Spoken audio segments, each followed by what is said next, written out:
Britain ready for EU no deal. May shows Brussels she means business. In a common statement, the Prime Minister confirmed that preparations were accelerating to get the country set for a new role outside the bloc.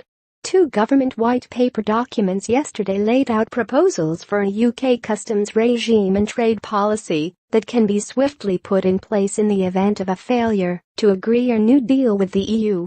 While I believe it's profoundly in all our interests for the negotiation to succeed, it is also our responsibility to prepare for every eventuality, and that is exactly what we are doing, Mrs May told MPs. Brexit discussions between British and EU officials, currently deadlocked over the size of a multi-billion divorce bill and other preliminary issues, resumed in Brussels yesterday ahead of a crunch EU summit next week that will decide whether enough progress has been made to move on to the issue of the future trade relationship. At Westminster, the Prime Minister insisted that real and tangible progress was being made in the discussions with the EU's chief Brexit negotiator Michel Barnier. She said leadership and flexibility were needed in the negotiations, but was hopeful the UK and the EU could agree a deep and special partnership that would benefit both sides.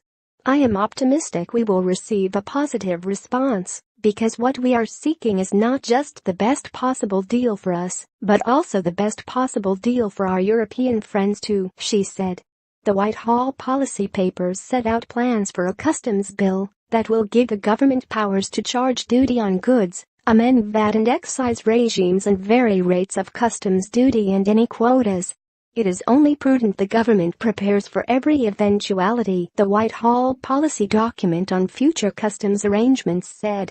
It stated the government intends to introduce legislation that would allow the UK to operate standalone customs and indirect tax regimes as we withdraw from the EU.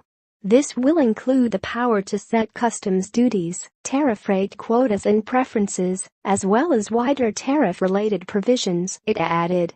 A series of contingency options set out in the document sketched out a customs regime that could be swiftly put in place in the event of no EU deal. The government will work to ensure trade flows through the ports as seamlessly as possible, the customs document said. Vehicles and their occupants traveling from continental Europe currently undergo immigration checks, but are not subject to routine customs controls. In a contingency scenario, where an interim period cannot be agreed, customs declarations would be required for UK-EU trade once the UK leaves the EU. The other document set out the principles of the UK's future trade policy, promising to work within the international rules set by the World Trade Organization, forecasting a new role for the country as an independent trading nation.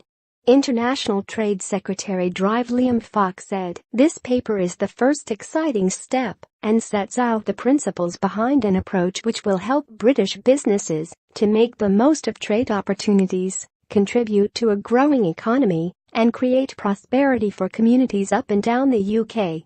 Chancellor Philip Hammond, welcoming the plans for a new independent customs system, said, "This white paper sets out our plan to keep trade with the EU as frictionless as possible." Foreign Secretary Boris Johnson, who said the UK must refuse to accept new EU or European Court of Justice (ECJ) rulings during transition when he set out his Brexit red lines, backed Mrs May. He said, "Great statement by the PM. Yes, we will have a transition period, but as she rightly says, the chances of new EU regulations in that period are very small." However, in the Commons last night, Labour leader Jeremy Corbyn complained, 16 months on from the referendum to quit the EU, no real progress has been made. The Prime Minister delivered yet another definitive speech designed to herald a breakthrough, which instead only confirmed the confusion at the heart of government. Meanwhile, Tory backbencher Jacob Rees-Mogg challenged Mrs May to confirm unequivocally the ECJ's writ will no longer run in any way in this country after the expected date of Brexit on March 29, 2019. She said the need to ensure a smooth and orderly withdrawal with a minimum of disruption may mean that we will start off with the ECJ still governing the rules we are part of for that period.